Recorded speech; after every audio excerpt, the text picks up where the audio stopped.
it took us 15 years or more to pay off that debt, and we are finally debt free. Alter Bridge is finally. It's funny, right before COVID hit, we just paid off our debt after all those years.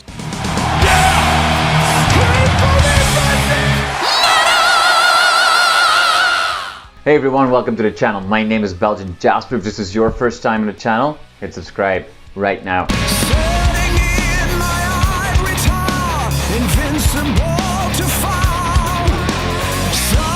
Mark, thank you so much for your time today. I really appreciate it. Exciting time. Kings and Pawns is coming out soon.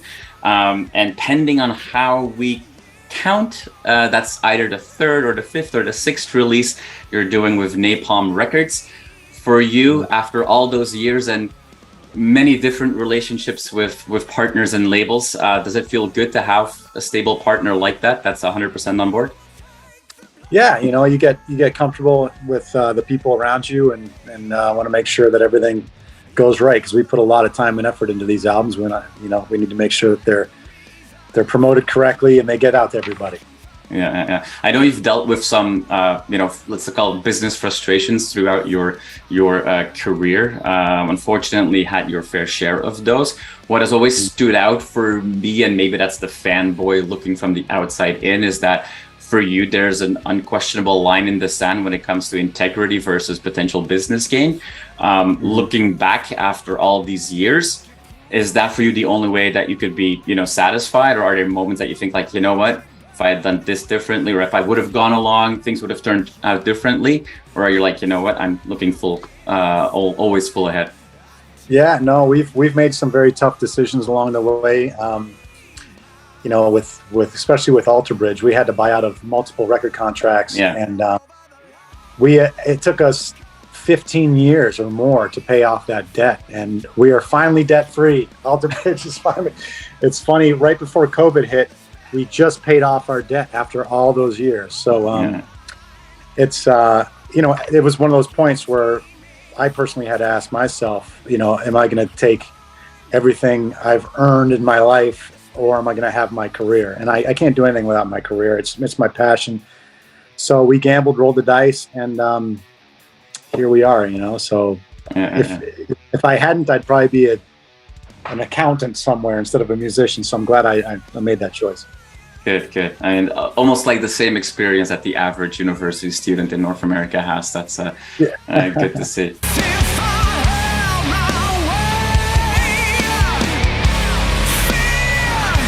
So let's talk a little bit about the new album. We've seen the world has seen a couple of songs being released already.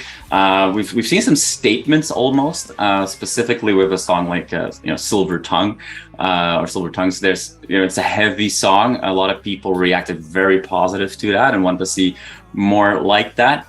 The video itself is a really cool, story about basically the struggle of good versus evil, or maybe more how evil tries to, if I understand correctly, corrupt or influence good or innocence. Yeah. We live in a very black and white world, especially in North America these days. Is that really what this song is about? I think it's more of a song about just people, conning you out of things, and you have the people seducing you into making bad choices, and that's my take on it. So slightly autobiographical maybe then as well, or no, that's Myles wrote the lyrics to that one, so it would be more of a question for him. But when I hear the songs, that's kind of my take on it. It's just a deceitful kind of luring you into to make bad decisions. Yeah. Now that you mentioned Myles, and obviously I when people think Alter Bridge, most people are going to think about the collaboration that you have with Myles, although obviously there's more to Alter Bridge than only the two of you. But working with Myles, we all know he's a fantastic singer and a great lyricist. Is it also extremely annoying that he's actually also a good guitar player? He's a phenomenal guitar player. He's very, very, very talented guy. And I have to mention that people that have the talent level he does don't get it sitting on their hands. He's working hard all the time. A lot of people that I know that are extremely talented are extremely hard workers. So that's he works hard, and that's why he's as talented as he is.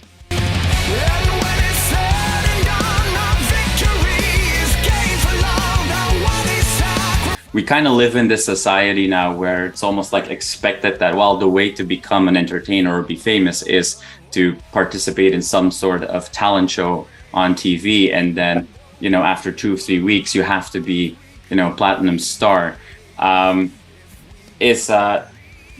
not a very healthy, environment to be in.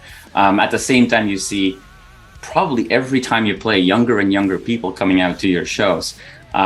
Do you get, a lot of fans reacting, or people that are at the start of their career? I know you do a lot of, videos or talks about instruments and what you do, and take it from a more real professional nature. Do you see that younger generation is coming more to with a burning to learn the skills and put in the time, or are we in a bad state when you think of the next generation of artists? No, I think the artists of this generation have so many tools to build their skills with that we didn't have at all. And there hasn't been a lot of musicians that have come out as the Neil Peart or the Eddie Van Halen, or a lot of that hasn't happened lately. But there are musicians out there that are just beyond comprehension how good they are these days. They've got so many things to learn from that. There are some untouchable musicians in the world that a lot of people never heard of that just blow my mind. So yeah, I'm excited to see what happens in this next generation. I would love for that talent to equal that same talent when it comes to songwriting and putting a band together and putting songs together, because it seems in the most part that there's a lot of great musicians on their own, but hopefully these people come together and create this magical thing that creates this new rock band that the world's never seen, that changes things up. But we'll just have to wait for that moment to happen.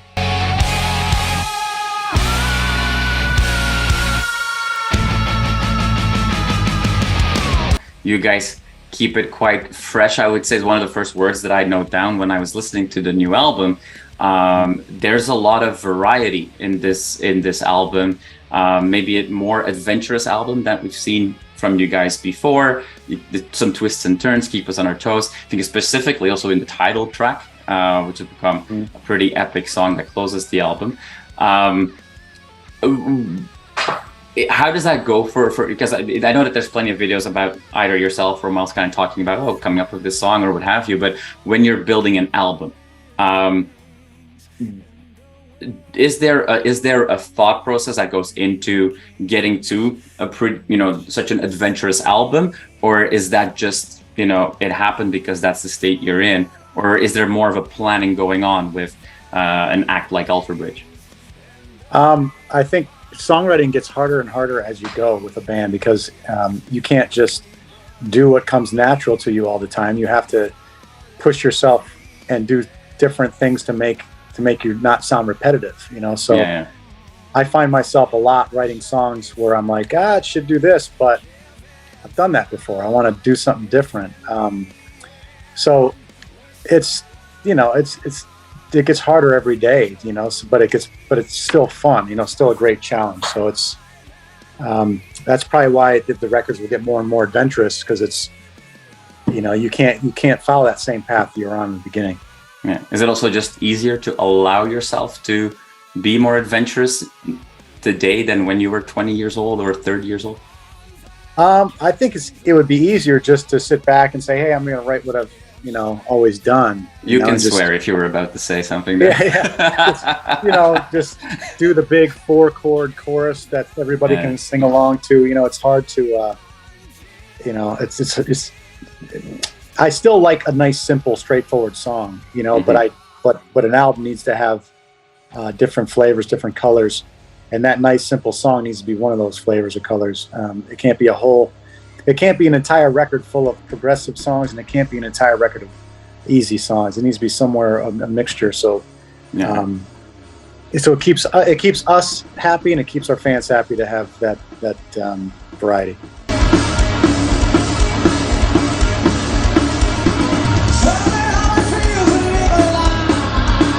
so I'm calling you from Toronto in Canada, but I grew up and spent my entire life until about 10 years ago in Belgium, in Europe.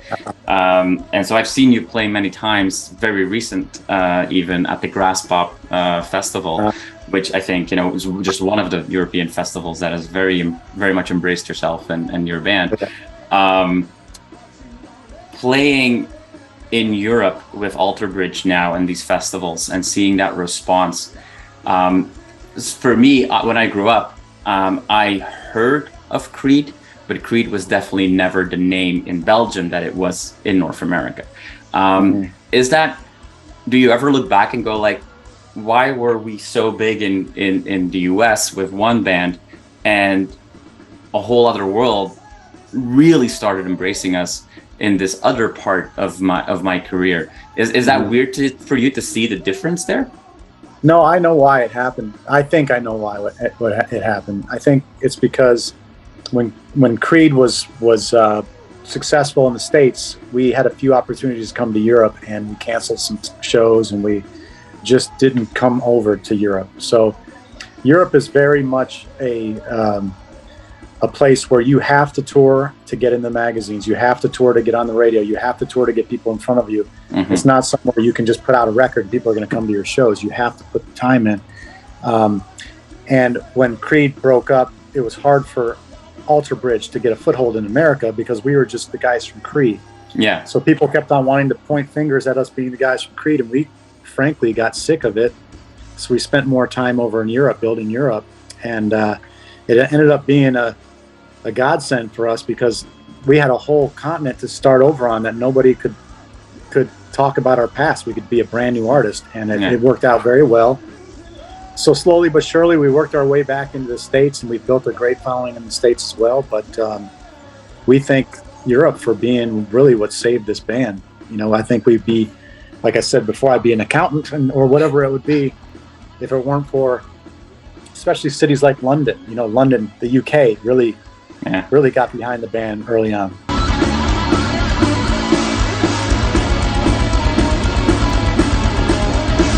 And one of the first times that I was introduced to Creed was when I heard and saw, your, live version of Roadhouse Blues with Robbie Krieger on the Woodstock '99 festival.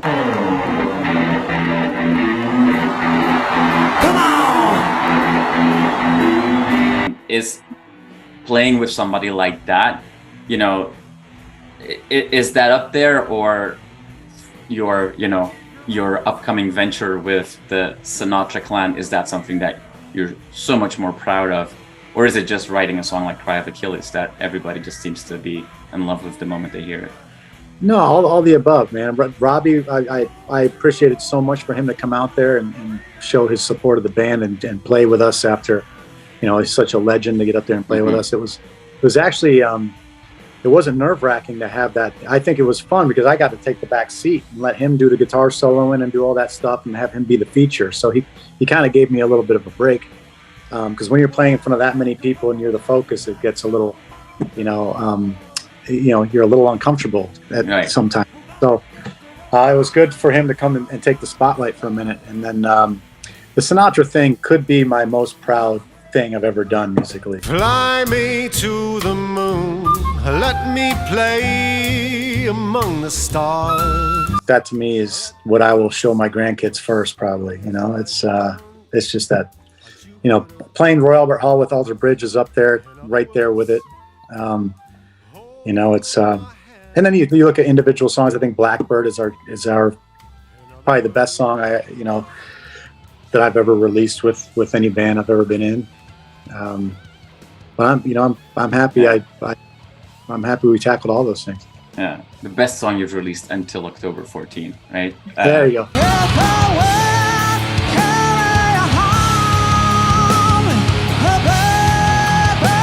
Mark, I wish I could spend hours asking you questions, not disturb your wife from calling you anymore. Want to get out of that. But super excited about the album coming out. And I hope to see you guys soon on a stage, whether that is with Alter Bridge, whether that is with Tremonti, or whether that is you, channeling your inner Sinatra. I look forward to all those opportunities. So thank you so much for your time. I really appreciate it. And I wish you all the best with the release of this new album. Awesome. Thank you so much.